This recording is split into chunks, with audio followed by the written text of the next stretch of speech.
బండరాముడు. శృంగారం మాస్టారు క్లాస్‌నంతా బెంచి మీద ఎక్కించిన రోజు నుంచి కొందరు రౌడీ పిల్లకాయలు రోజూ ఎక్కడ్నుంచో నల్లులు తెచ్చి మేస్టారి బల్ల మీదనో, కుర్చీ మీదనో వేస్తూ ఉండేవారు. నేను మాత్రం వీళ్ళతో ఎన్నడూ కలవలేదు. వాళ్ళంతా రెండో క్లాస్‌కు పూర్వ విద్యార్థులు, పాత కాపులును. ఓ రోజు మేస్టారు మెడపట్టి మీద పోతంత నల్లి పాకుతూ కనిపించింది. దాన్ని పట్టుకుని తీసేద్దామని నేను చప్పున వెళ్ళాను. అది బాగా నెత్తురు పోసుకుని తెగ బలిసి ఉంది. నేను పట్టుకోగానే ఆ నల్లి పోతూ బుడగ విచ్చినట్టు విచ్చింది. దాని నెత్తురు మేస్టారు తెల్లని మెడపట్టి మీద ఎర్రగా చిమ్మింది. మేస్టారు, మీ మెడపట్టి నిండా నెత్తురండి సార్ అని ఒక కుర్రాడు కేక పెట్టాడు. మేస్టారు వెంటనే జేబులో నుంచి చిన్న అద్దం తీసి చూసుకున్నాడు. అప్పుడప్పుడు అద్దంలో తన అందచందాలు చూసుకోవడం మా మాస్టారుకి అలవాటు. అద్దంలో ఆయనకు నెత్తురు మరక కనిపించింది. వెంటనే బెత్తంతో మాస్టారు నా వీపు మీద వాయించారు. నన్నెందుకండి కొడతారు? నేను నల్లిని తీయబోయాను గానీ మీ చొక్కా పాడు చేయాలని నా ఉద్దేశం కాదు అని ఘోషపెట్టా. నోరు తెరిచినందుకు మరో 2 దెబ్బలు కొసరు వడ్డించి మాస్టారు నన్ను క్లాస్లో నుంచి బయటికి పంపించారు. నేను నేరుగా హెడ్ మాస్టర్ దగ్గరికి వెళ్ళా. జరిగిందంతా ఆయనతో చెప్పా. అంతా విని ఆయన నన్ను క్లాస్కు తిరిగి వెళ్ళమన్నారు. ఈలోపుగా ప్యూను వచ్చి హెడ్ మాస్టర్ రమ్మంటున్నారని మా శృంగారం మాస్టర్తో చెప్పాడు. ఆయన హెడ్ మాస్టర్ దగ్గర నుంచి వచ్చిన తర్వాత తిరిగి నన్ను ఆయన బయటికి వెళ్ళమనలా. ఇది జరిగినప్పటి నుంచి నాకు క్లాస్లో 0 మార్కులే. ఎంత కష్టపడి చదివినా, ఎంత కష్టపడి లెక్కలు చేసినా క్లాస్లో సున్నాలు తప్పలేదు. మిగతా పిల్లలకి లెక్కల్లో 10కి 7, 8, 9 మార్కులు వచ్చేవి. నాకు మటుకు సున్నాలే. లెక్కలు వాళ్ళు చేసినట్టే నేను చేసేవాడిని, కానీ మార్కులు మాత్రం వచ్చేవి కావు. క్వార్టర్లీ పరీక్షల్లోనూ, అర్ధ సంవత్సరం పరీక్షల్లోనూ కూడా నేను తప్పాను. ఈ 2వ క్లాస్ ఎట్లా పాస్ అవుతానురా భగవంతుడా అని నాకు దిగులుగా ఉండేది. జమీందార్ గారు అబ్బాయి కిష్టుడికి శృంగారం మాస్టారు ప్రైవేట్ చెప్పేవాడు. 3వ క్లాస్లో 3 దండయాత్రలు చేసి కిష్టుడు 4వ క్లాస్లోకి వచ్చాడు. వెనక కిష్టుడు నన్ను కాఫీ హోటల్లో కూర్చోబెట్టిన సంగతి మీరు విన్నారుగా. వాడిని చూసినప్పుడల్లా నాకు ఆ విషయం జ్ఞాపకం వచ్చి చాలా సిగ్గుగా ఉండేది. ఎట్లాగైనా కిష్టిగాడికి శాస్తి చేస్తే కానీ నాకు అవమానం పోదనిపించేది. గోపిగాడు బడి వదిలిపోయిన తర్వాత కూడా కిష్టిగాడు నన్ను చూసినప్పుడల్లా గోపిగాడి గుర్రం అంటుండేవాడు. నవరాత్రులు వచ్చాయి.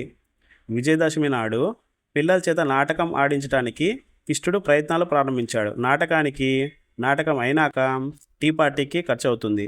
అందుచేత 2వ క్లాసు, 3వ క్లాసు, 4వ క్లాసు పిల్లకాయలు తలకు బేడ చొప్పున చందా వేయాలన్నాడు. చందా ఇవ్వని వాళ్ళకి పార్టీకి లేదు.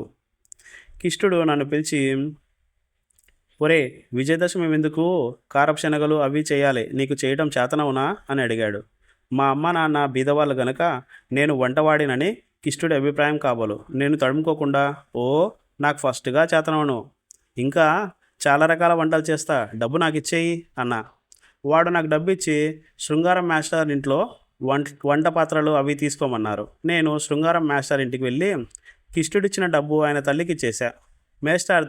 మాస్టారు, విజయదశమి నాడు మీరు ప్రెసిడెంట్గా ఉండి సహాయం చేయాలని కిష్టుడు చెప్పమన్నాడు అని చెప్పా. నేనే పిండి వంటలు చేస్తున్నాను అనుకున్నాడు కిష్టుడు. వాడితో నేను అన్ని ఏర్పాట్లు జరుగుతున్నాయని చెప్పా.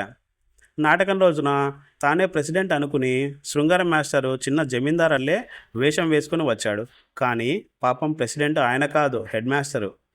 నాటకం అయిన తర్వాత కిష్టిగాడు లేచి నిలబడి, స్నేహితులారా, ఇప్పుడు ఒక చిన్న అల్పాహార విందు కూడా ఉంది, దయచేసి ఎవరూ వెళ్ళిపోవద్దు అని కోరాడు. పిల్లలంతా విందు కోసం కూర్చున్నారు. పక్క గదిలో చాలా గిన్నెలు తెచ్చిపెట్టా. అన్నింటి మీద మూతలున్నాయి. కిష్టిగాడు ఆ గదిలోకి వచ్చి ఒక గిన్నె మీద మూత తీసి చూశాడు. పాపం గిన్నెలో ఏమీ లేదు. ఇంకో గిన్నె మీద మూత తీసి చూశాడు. అందులోనూ ఏమీ లేదు.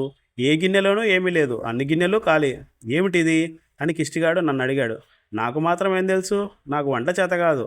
అందుకని నువ్విచ్చిన డబ్బు పట్టుకెళ్ళి ఏమన్నా పిండి వంటలు చేయమని శృంగారం మాస్టర్ తల్లికిచ్చా. ఆవిడేం చేసిందో నువ్వే వెళ్ళి కనుక్కో అన్నా. కిష్టిగాడి మొహాన కత్తి వాటేస్తే నెత్తురు చుక్కలేదు. జేబులో నుంచి 20 రూపాయలు తీసి పొట్లాలు కట్టించుకురమ్మని కుర్రవాళ్ళను హోటల్కు తరిమాడు. పొట్లాలు రావడానికి అరగంట పైగా పట్టింది. ఈలోపుగా చాలామంది వెళ్ళిపోయారు. మిగిలిన వాళ్ళు విందు చేశారు. కిష్టిగాడు సిగ్గులేక నన్ను చూసి ఇకిలించాడు. వాడిని చూసి నేను ఇకిలించా. నేనేం తక్కువ తిన్నానా? అప్పటి నుంచి కిష్టుడు కనిపించినప్పుడల్లా వాడిని చూస్తూ ఇకిలిస్తూ వచ్చా. ఇది వాడికి అవమానమైంది. వాడు నాకెన్నడూ మళ్ళీ పని చెప్పిన పాపాన పోలా. అర్ధ సంవత్సరం పరీక్షలు అయిపోయాయి. తరువాత డిసెంబర్ సెలవులు కూడా అయిపోయాయి. మళ్ళీ బడి తెరిచారు. ఒకరోజు బడి గేటు దగ్గర కిష్టుడు నిలబడి మరో పిల్లాడితో, ఆ ఇంట్లో అమ్మాయిని చూసావా? ఆ పిల్ల శృంగారం మాస్టర్ని చూసి నవ్వుతుంది. వాళ్ళిద్దరికీ స్నేహం. అని చెబుతున్నాడు. ఈ ముక్క నా చెవులో పడింది. ఆ రోజు మధ్యాహ్నమే శృంగారం మాస్టారు నన్ను పిలిచి ఒక నీలం కవరు, ఒక తెల్ల కవరు ఇచ్చి, ఈ నీలం కవరు బడి ఎదురు మేడలో ఉండే అమ్మాయికి రహస్యంగా ఇయ్యి. ఈ తెల్ల కవరు హెడ్ మాస్టర్ గారికి ఇయ్యి. జాగ్రత్త సుమా, పొరపాటు చేసేవు. తెల్ల కవరు సెలవు ఉత్తరం, అది హెడ్ మాస్టర్ గారికే ఇయ్యి. పొరపాటు చేసేవు అని చెప్పాడు. శృంగారం మాస్టారు నా చేతికి దొరికాడు కదా అనుకున్నా. శృంగారం గారు ఇచ్చిన ఉత్తరాల్లో నీలం కవరు జాగ్రత్తగా హెడ్ మాస్టర్కి ఇచ్చి, తెల్ల కవరు మేడలో అమ్మాయికి అందజేశా.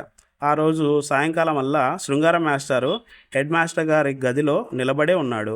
మర్నాడు మాకింకో మాస్టర్ వచ్చారు. ఏదో విధంగా నేను 2వ క్లాసు పాసు కాగలిగా మీ దయ వల్ల.